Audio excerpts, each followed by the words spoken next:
C'est de regarder mes coéquipiers et l'équipe adverse et de voir qui est nerveux. Et je me nourris de ça. Pour en faire des chapeaux et tout ça, à quoi on peut s'attendre en grande finale? Qu'est-ce que tu vas déployer comme outil pour cette finale? Si t'es là, tu vas voir ça, mon cher ami. Donc, je ne peux pas donner de perche et d'armes à mon adversaire. Donc, ça demeure secret. Ça demeure secret, mais ça va être beau, mon ami. Oh boy, oh boy, oh boy. Parlons de Patrick Drolet. Et oui, c'est le prochain humoriste, on peut l'appeler humoriste, hein, un personnage de renom dans ces duels d'improvisation, l'antagoniste principal dans ces duels. J'ai aucune idée, honnêtement, combien de temps va prendre cette vidéo-là à faire pour le décrire, parce que son jeu est tellement unique. Il n'y a aucune personne, aucun autre joueur ou joueuse qui fait ce qu'il fait. Drolet, c'est un joueur qui s'est fait avoir par son propre jeu, en fait. Et je vous en dirai un peu plus dans les détails pour la suite des choses. Comme vous avez vu dans le début de la vidéo, il dit « Je peux pas donner de perche et d'armes à mon adversaire, je me nourris de ce qui est nerveux pour me rendre plus fort. » Donc, tout ce qui s'est fait avant match, en fait, tout ce qui de rentrer dans la tête de l'adversaire, de pouvoir le déstabiliser avant même que le jeu ait commencé, et tout le long de la partie, avec tout ce qui est à l'extérieur du jeu et dans le jeu, de trouver des façons de déstabiliser l'adversaire coûte que coûte. Drolet est un maître de cela, il s'est rendu assez loin, il s'est rendu en finale justement à ce moment-là. Ceci étant dit, il s'est fait avoir dans son propre jeu au pire moment. C'est en finale lors d'une chantée. Il avait l'opportunité de choisir la chantée. Justement, et là, il fait, comme on le voit sur la vidéo, la polka, un style musical que personne ne voulait faire. Mais il était nerveux à ce moment-là. Et par conséquent, il a laissé le choix à Caron. Et Caron, elle a pu gagner la chantée. Il a décroché avec le style de polka. Fait qu'il s'est décroché. C'est ça qui était le point tournant dans l'improvisation, dans le match de la finale. Et j'en ai parlé souvent dans d'autres vidéos avec Caron, c'est un peu ça qui l'a solidifié elle. Et c'est un peu grâce à son erreur, en fait. C'est la perchée d'armes dont il parle, Drolet, ironiquement, en demi-finale, quand il a gagné contre Cochrane. Ça s'est joué contre lui en finale. Il a donné une perchée d'armes, c'est-à-dire donné le style de choix de la chanter à Caron. Fait que, dans un sens, ce qui a permis grandement d'influencer le reste du match. Sinon, Patrick Drolet, qu'est-ce qu'il est comme style de joueur? Est-ce que j'ai vraiment besoin de décrire son histoire à la LNI? Je sais qu'il a gagné au moins 2 coupes charade avec les Oranges, si je ne m'abuse. Il a gagné, voilà, divers accomplissements. Mais je pense pas que c'est important que je parle de ça sur Drolet. Ce plus important, c'est son jeu, c'est ce qui est plus intéressant, c'est ce qui est vraiment complexe.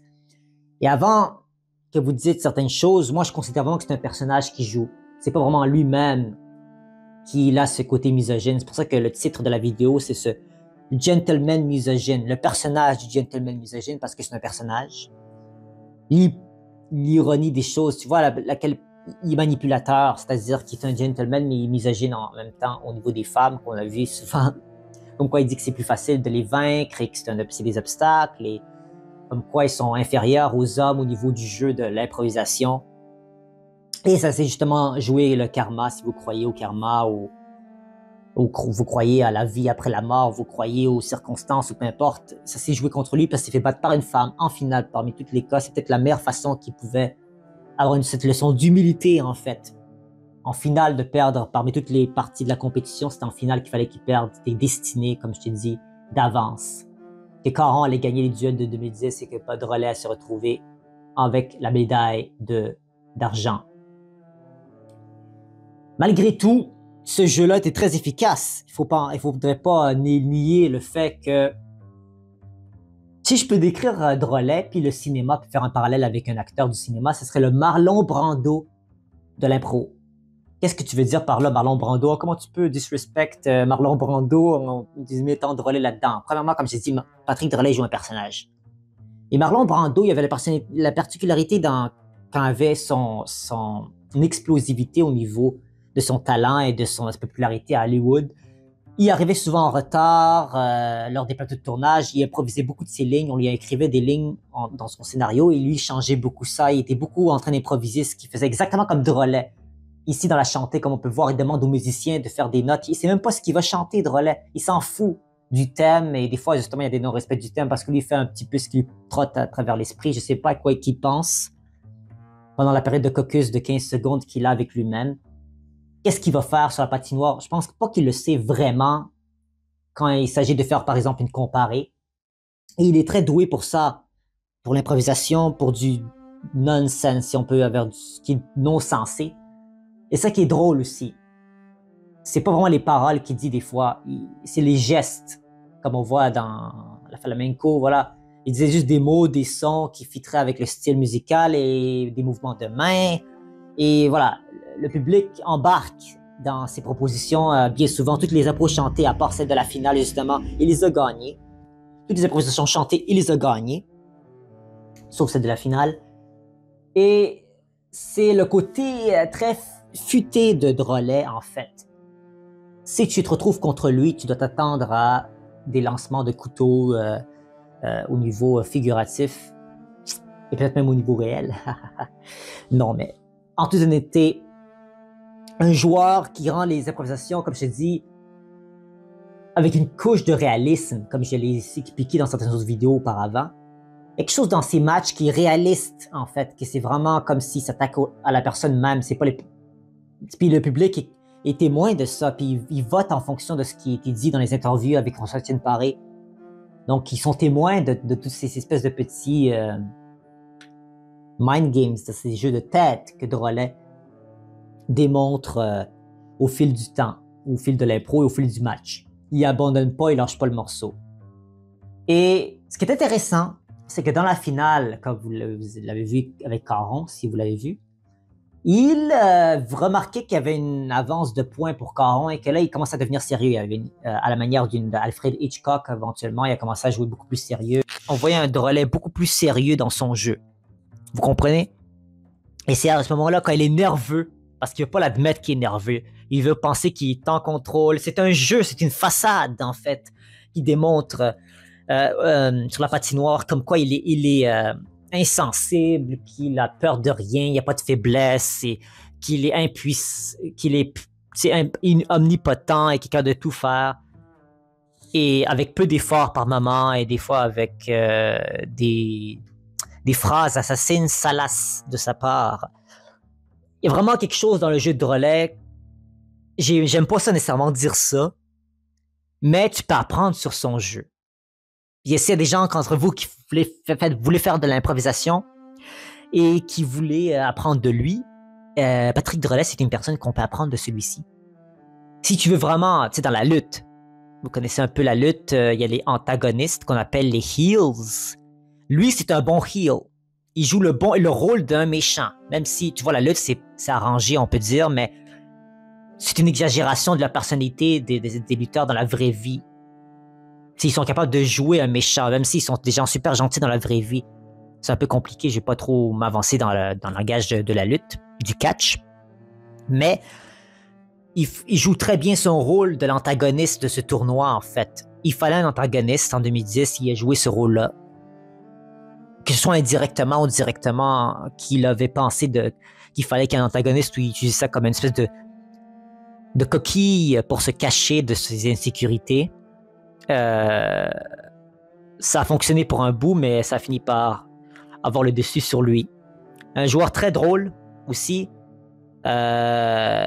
Physique, on va se le dire, c'est un joueur physique, Drolet. Il est capable d'être très littéraire, il utilise très bien la langue française, il utilise beaucoup de gentes dames. C'est même Yvan Ponton, il le dit, s'il utilise encore des gentes dames. Il utilise son chandail pour en faire tout ce qu'il veut. C'est un des joueurs qui utilise le plus son chandail, avec Pierre-Luc Funk et Barbouchi et d'autres personnes. Il utilise beaucoup son chandail. Et ça fonctionne pour lui. Des fois, c'est comme ça, je le dis, je sais même pas je pense pas qu'il sait ce qu'il va faire sur la patinoire.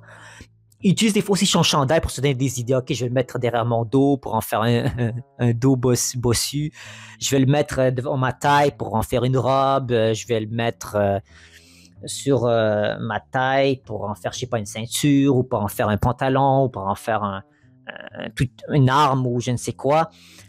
Et c'est à ce moment-là que ça se développe.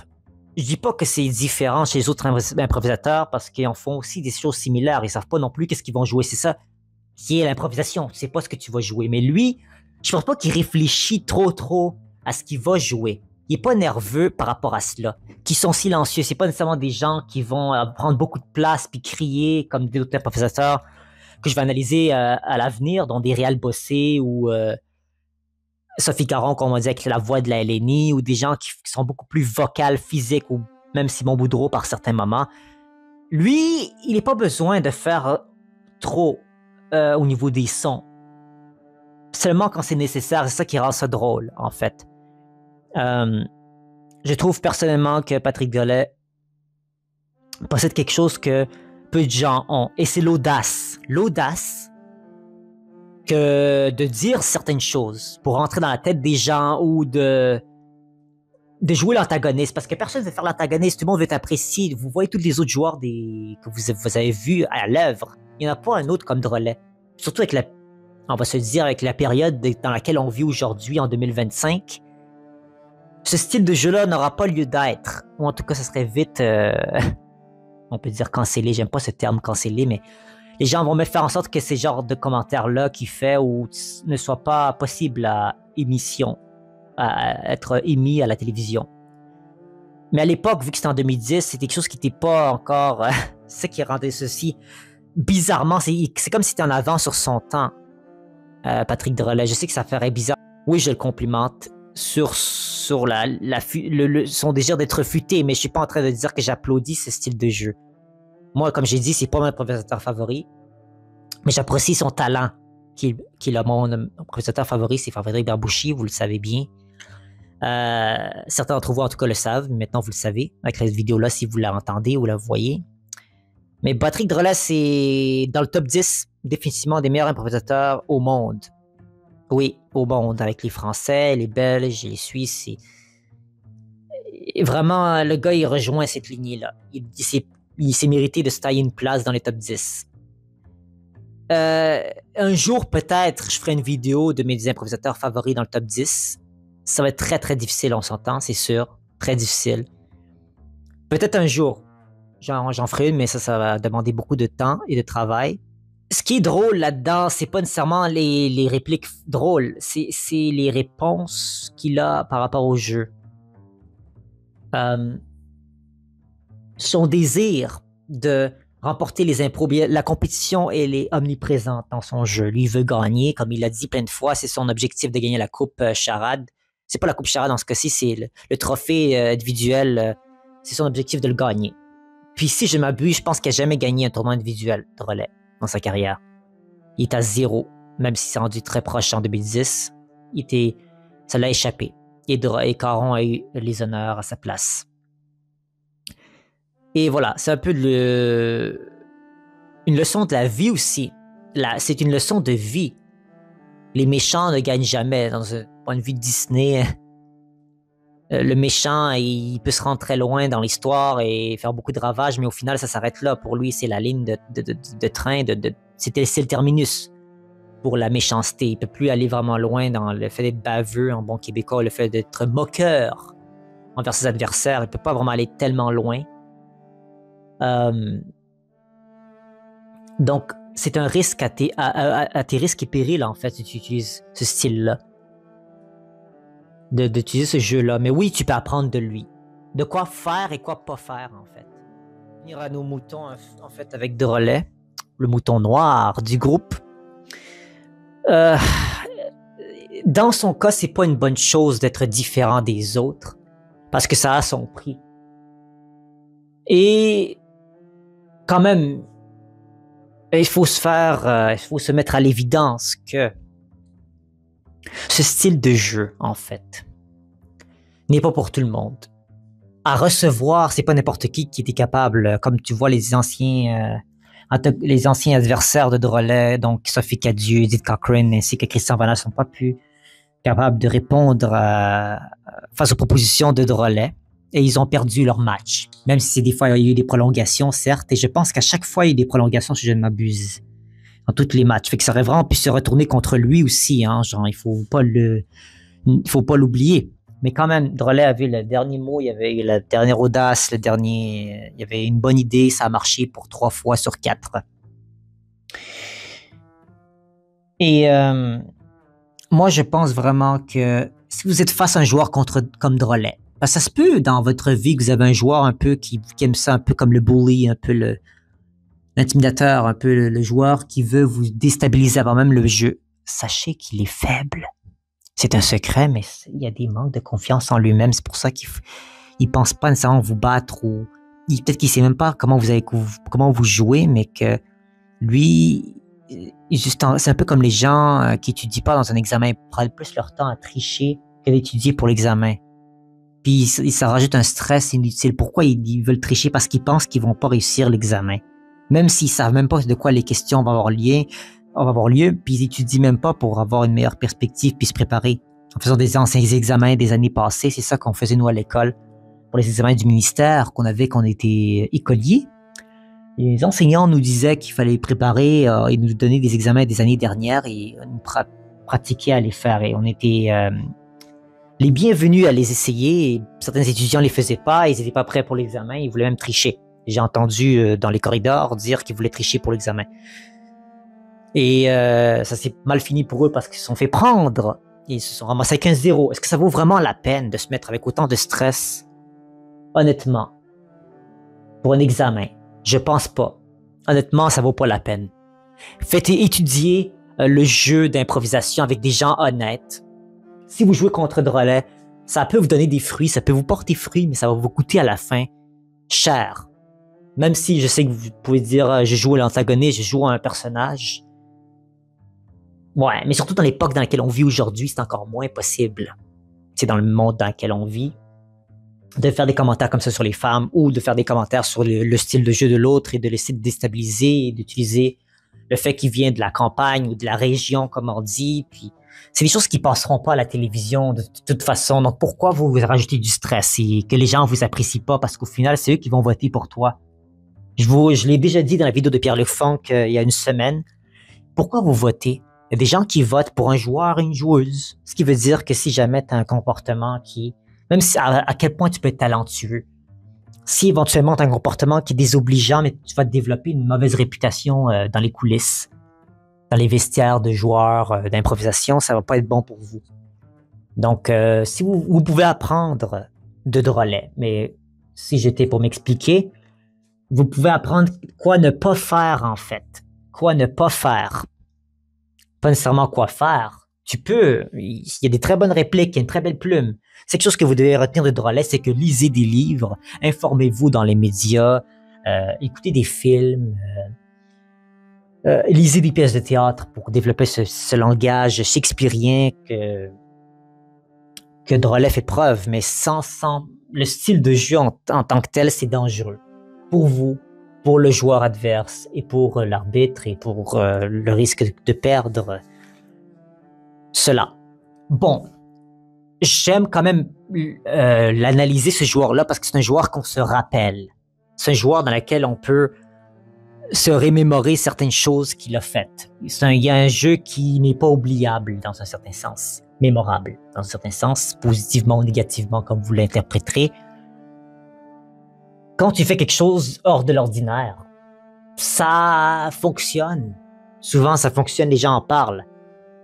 C'est pour ça que tu vois dans les vilains, dans les films, des fois, c'est même les gens, they root for the villain, they root for the anti-hero, les anti-héros. Tu sais, c'est souvent ceux qui sont là plus intéressants dans les films parce que les gens, apparemment, s'identifient plus à eux-là. Bon, c'est pas tout à fait la même chose avec Patrick Drolet, je l'entends, vous déjà que vous allez pas être content que j'ai fait ce parallèle, mais je pense que je tiens un point important. Comme quoi, every villain is the hero of their own story. Chaque vilain est un héros de sa propre histoire.